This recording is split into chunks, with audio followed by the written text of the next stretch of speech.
Today on the India Revival Mission, we're speaking to a doyen really of the housing finance sector. Keki Mistry is with us today, and he's someone who has his finger on the pulse of the economy, of how the real estate market is going, especially at a time when there has been such a tumultuous turn of events due to the coronavirus pandemic. So I want to welcome today Mr. Keki Mistry, Vice Chairman and CEO of HDFC. Mr. Mistry, thank you for speaking with us here at ET Now. Thank you very much, and thank you for inviting me.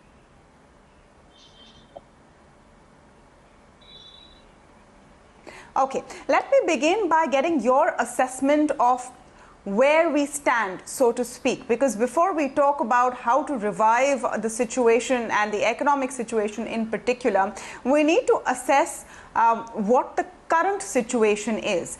We've just come off a period where the first quarter GDP is estimated to have shrunk by as much as 24%. The forecast for how much India will contract this financial year has been increased by a host of agencies, as much as 14% this year.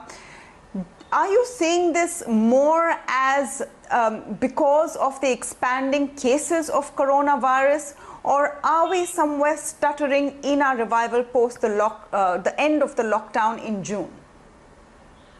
Well, at the lockdown, when it was imposed in India, was, as we all know, an extremely strict and rigid lockdown. So right from the third week of May up to the middle of third week of March, till the middle of May, everything was shut down. Businesses were shut down. Yes, essential services were operating. We were getting all the stuff we needed at home. But from a business standpoint, things had come to a standstill. Selectively, the lockdown was lifted from the 15th of May, and it was left to each state to decide whether to, how the lockdown would be lifted. And some states were far earlier, some states did a little later, and, so on and so forth. So we started seeing that from the 15th of May, we started getting some traction or the other. I'll come back to our business in a while because it gives you a sense of the real estate sector. But I have been coming to office gradually now, first 2 days a week, now 3 days a week. And I now find that the traffic on the road is just what it used to be pre-COVID. So people have taken COVID in their stride. People are accepting the fact that COVID is there. There's not much that you can do about it. You have to take your precautions. You have to wear your mask. You have to keep sanitizing your hand. You have to keep washing your hands, and you don't keep social distancing and stuff like that. But life has come back to reasonable degree of normalcy, and I would say this has been improving by every passing day. So coming to our business now for a moment, because real estate gives you a pulse of the industry. We have been seeing traction in our business right from the time the lockdown was sort of lifted from the middle of May. We did very little retail disbursements in the month of April. In May, we did about 2,300 or 2,400 odd crores of disbursements, individual disbursements. Our average would have been between 9,000 to 9,200 crores a month. June, we saw a lot more traction. If you recall, Mumbai was open only on the 8th of June. So we saw a lot more traction. Our disbursements increased to about 6,500 crores during the month, individual disbursements. And we did about 68% of what we had done in June of the previous year. July was even better. And July, we did about 7,600 crores, a little over 7,600 crores of retail loan disbursements during the month, which is almost 81% of what we had done in the previous year's corresponding month of July. And it was 18% higher than what we had done in June. And post-July, we have continued to see traction. Our initial expectation was that we would get to about 80-85% normalcy by the time you come to the Jan to March quarter. But the way things are going now, even in July itself, we had reached more than 81. We had reached 81% of last year's level. And as I said, August was even better. So my current expectation is that businesses are coming back to reasonable degree of normalcy. And I would expect things to normalize or to get back to last year's level within this calendar year itself, and probably all going well by October, November. So touch wood, let's hope for the best. And why I talk of real estate is because real estate gives you the pulse of the economy, because it is the single largest job generator in an economy after agriculture.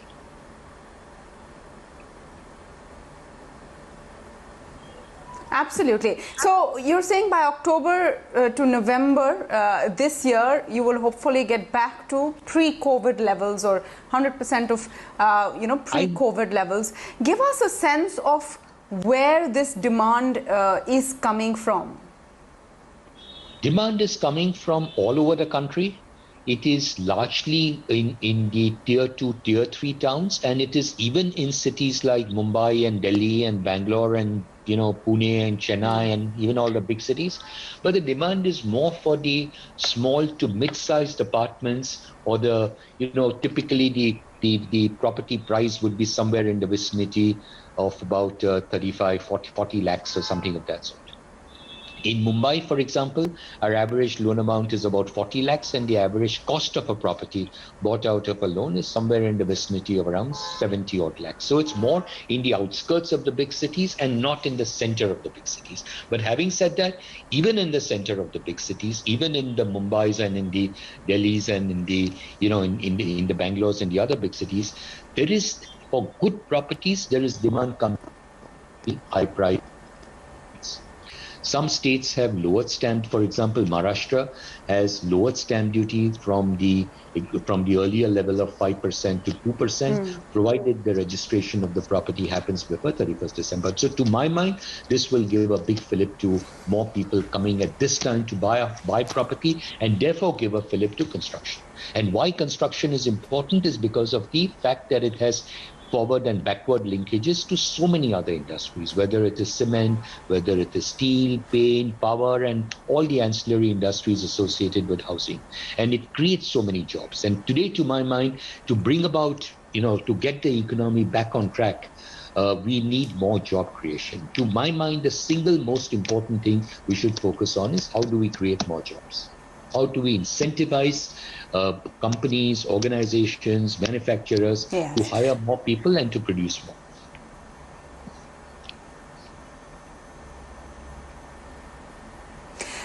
You spoke about more demand coming from tier 2, tier 3 cities and on the outskirts of Mumbai and Delhi, etc. It seems to be in line with the overall narrative that things are better off in non-urban areas. There is a better recovery in non-urban areas. Are you seeing that underlying trend as well? No, I would say that even in the cities, even in the Mumbais and Delhis, as I said, the centers of Mumbais and Delhis where properties are very expensive, even there is demand. It's not that there is no demand. It's just that the demand is there for a certain category of properties. The buildings have to be almost completed, number one. Number two, the developer has to be, of good repute. And number three, there has to be some attraction in that property. So there are marquee properties where there is still a lot of demand, believe me, a lot of demand. And this is even in the center of the big cities. What about concerns that the real estate sector is facing, like unsold inventory and fair amounts of unsold inventory, especially in the high-end luxury segments? Is that a cause of concern? Are the prices also a cause of concern for properties that you have already loaned against, as the base value of those properties could be going downwards over time? Are these concerns at this point? All right, so let me answer your second question first and then come to your first question. The second question is that on an average, the loan to value ratio at the time a loan is granted is about 67 to 68%, which means an individual who's bought an apartment has put in between 32 to 33% of the value of the property as his own equity upfront. Number two, and this is not just with us, this I'm sure will be with most other lenders. Number two, and again, this is not specific to HDFC, but will apply across lenders. In every housing loan, the repayment of the loan is done through equated monthly installments, and the installments start in the month following the month in which the loan is disbursed. So with every passing month, the outstanding amount of the loan keeps declining. And because of that, the average loan to value ratio in a traditional case would also keep declining on a continuous basis. And therefore, even if property prices come down a little bit, and I'll come to that in a minute, the loan to value ratio would always remain significantly lower than what one would sort of worry about. So as an estimate, if I was to say what would be the loan to value ratio for most lenders in the market today on an average, in the books, I would say it's somewhere in the vicinity of between 40 and 42%, which means that the individual already has almost 60% equity in the property. So that is not, to my mind, an area of concern at all. Secondly, property prices. Property prices have not risen in the last 2 years for sure, maybe even 3 years. Marginally a little bit in some places where prices were low, but generally prices have not risen, and therefore there has been an automatic time correction of properties or prices. Also today, if you see in most properties, in most cases, when a developer is convinced that a customer is willing to, or has come to the location in this period and is come to negotiate, he is a serious buyer. And therefore, in most cases, the developer will give you some incentive or the other to encourage you to buy houses. And the third thing which you talked about, which was unsold inventory, to my mind, the unsold inventory is more for incomplete properties rather than for ready properties. Yes, even for ready properties, there will be an unsold inventory, but it would not be that large and it would be isolated to certain pockets. Launch of new projects in the last couple of years has been extremely slow in the cities. And therefore, once the existing stock of properties gets sold out, then you will have a situation where, there will not be that much supply available for people to buy. So it's important that new launches also take place, but new launches are not taking place because people keep talking about unsold inventory. But the fact of the matter is that the unsold inventory is really not that much for ready properties. It's for properties which are under construction. And today, for a variety of reasons, one of which is, uncertainty about whether the project will get completed or not, to GST, which is payable on under construction properties and not on ready properties. What happens is people prefer to wait till the project is completed and occupation certificate is received and only then go to buy.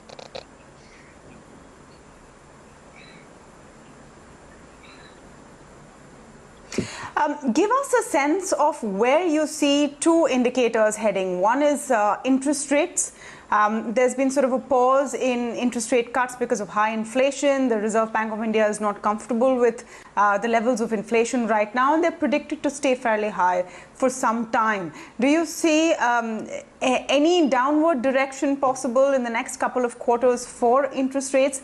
And where do you see property prices also going as we're on this recovery mode and the real estate sector really takes a beating? Well, let's talk of the first one, interest rates. Interest rates have come down quite significantly in the course of the last 6 to 8 months. If you were to look at interest rates pre-COVID and post-COVID, you'll clearly see the effect of falling interest rates on a day-to-day basis. And I must say, we must, all of us, compliment RBI. I think RBI has done a fantastic job in terms of ensuring that there is enough liquidity that is available in the system, and also that liquidity reaches levels or reaches entities in the economy who are not perceived to be very strong. So yes, of course, it might be at a slightly higher cost, but no one has been deprived of money. And most importantly, throughout this pandemic period, you've not heard of any case of any default or people not paying their paying their money and stuff like that. So all the institutions, NBFCs, small banks, all of them have been very solvent and very stable at this point in time. So compliments to RBI. Inflation is a cause for concern in a sense that, to my mind, a fair bit of the inflation is driven by, the lockdown period, difficulty in, movement of goods from one place to the other. But having said that, my personal view is that it is, again, my view, that it is not very likely that we will see further cuts in interest rates in the days ahead. That's my view. I think rates have already come down to a level where they are affordable. They are actually very, very affordable. For example, on a house if you take a 27 lakh rupee housing loan, which is our average loan size today, the effective cost to a customer today, after you factor in the interest rate and the fiscal benefits, the tax benefits he gets, and assuming he's a first-time buyer and he's entitled to the subsidy, you consider all of that, the effective cost to the customer is around 3.5%. Now, where in India could you have imagined 5, 10, 15, 20 years ago that you could take a housing loan, a long-term 15-year housing loan, where your cost would be on a net of tax basis would be just 3.5%. So rates have come down a lot. I personally don't see too much scope for rates to go down much further from where they are. Sorry, and your second question was real estate prices. I mentioned to you that... and what about prices? Was on prices. Where do you see the trend in prices going?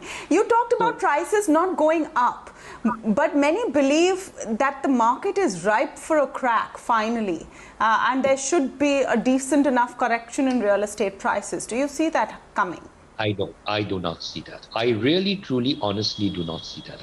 In fact, as I told you, new projects are not getting launched and have not been launched in the last couple of years, or very few new projects have.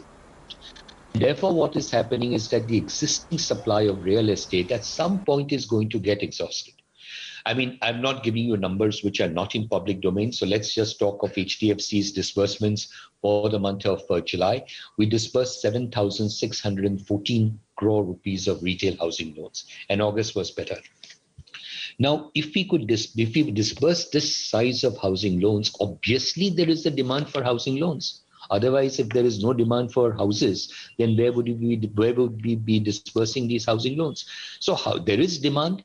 Property is being sold. Property is being bought by customers. Customers believe this is a good time to buy a property. One, because interest rates are at the lowest, or as low as they would probably go to. Two, because of all these fiscal concessions which are available.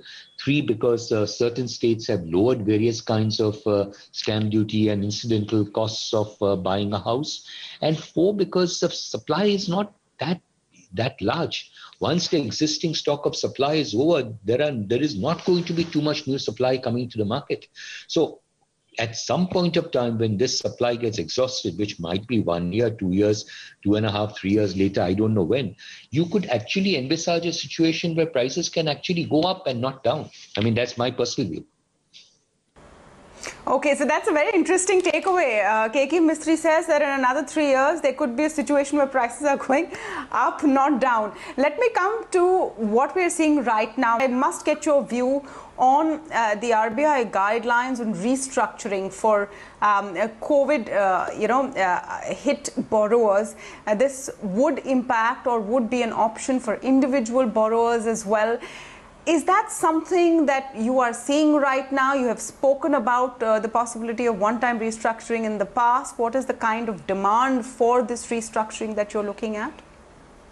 Well, to my mind, people should ideally, if they have not lost their jobs, or if they've not, had huge cuts in salaries, I don't think people should opt for a restructuring of their loans, because at the end of the day, it just lengthens the tenor of the loan, and it's not that there will be no interest during that period. So why would you unnecessarily want to keep paying interest? But yes, in very genuine cases where customers either have lost jobs, or their businesses are not functioning, or there have been deep salary cuts which have happened, then in those cases people could perhaps want to opt for the option.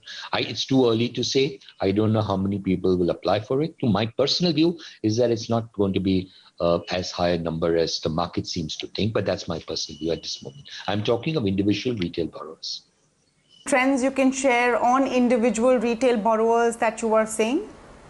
No, I don't have any. There is no trend. We have not seen that much of a request, as far as I know, for restructuring so far. But these are early days. The RBI's circular came in 10 days ago, 12 days ago. I don't personally. My view, as I said earlier, is that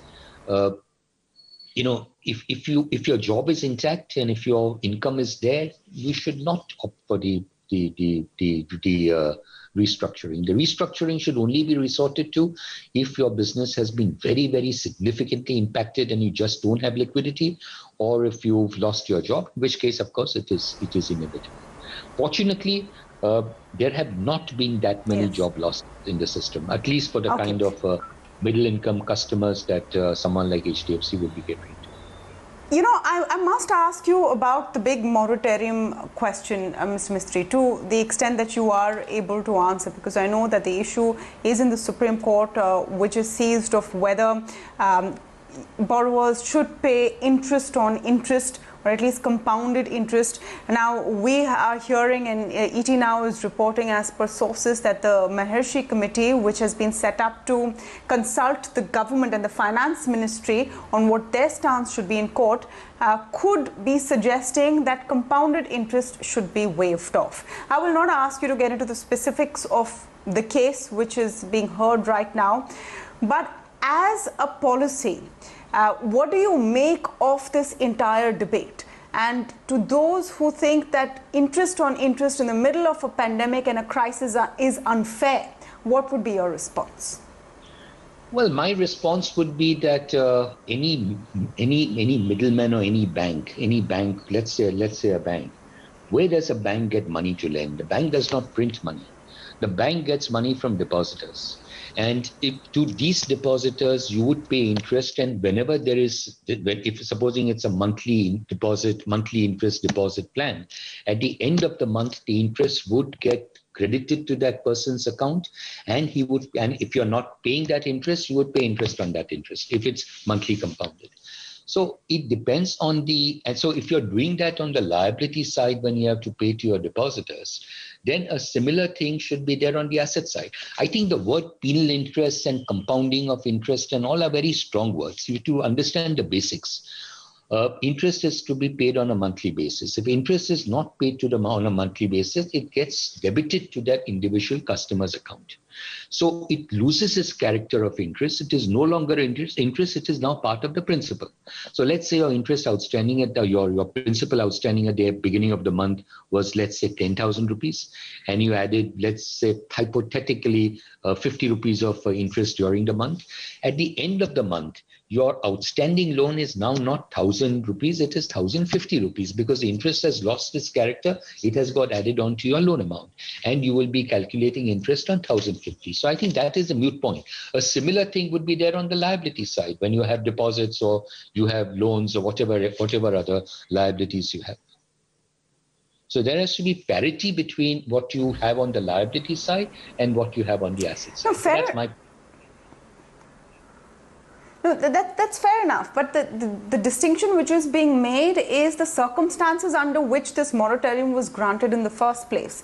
It was because people were hit badly by a once-in-a-lifetime situation, which is the coronavirus pandemic. That has caused a lot of things to shift, a lot of concessions to be given to industry, to various sectors, etc. The argument is, why not that concession to borrowers as well? Is this the time to take that interest on interest or compounded interest, even if it's very sound and basic theory?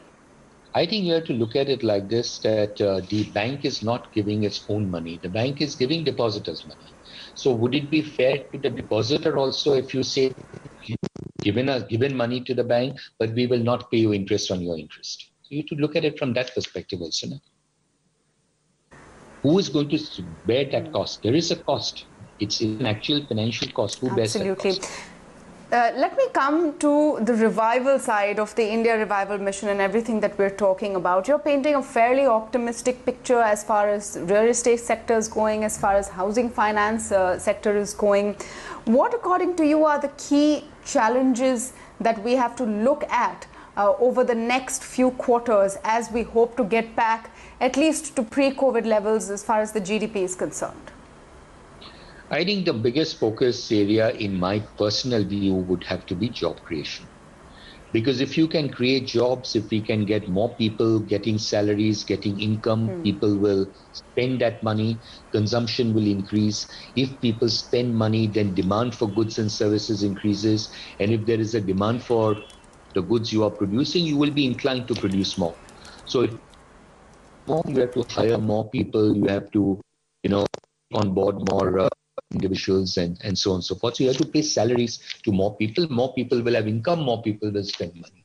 So the critical thing is to then look at industries which generate jobs, try to understand what needs to be done for those industries so that they can create the jobs that are required, so that income comes to people and that income gets spent, and then that carries a ripple-off effect on the entire economy. This is number one. Number two, I know this is a wrong thing to suggest at this point of time, but I do believe that if we can look at lowering the retail individual tax rates at this point of time, across the board, high end, low end, wherever, we reduce that a little bit, it will leave more money in the hands of people and therefore enable people to spend that much more. And if consumption increases, then automatically the economic growth will be a lot faster. So I would say these are the couple of things which I would suggest. Absolutely. Thank you so much, Mr. Mistry, for speaking with us today and giving us your prescription on how we can revive the economy. Thank you very much. Thank you.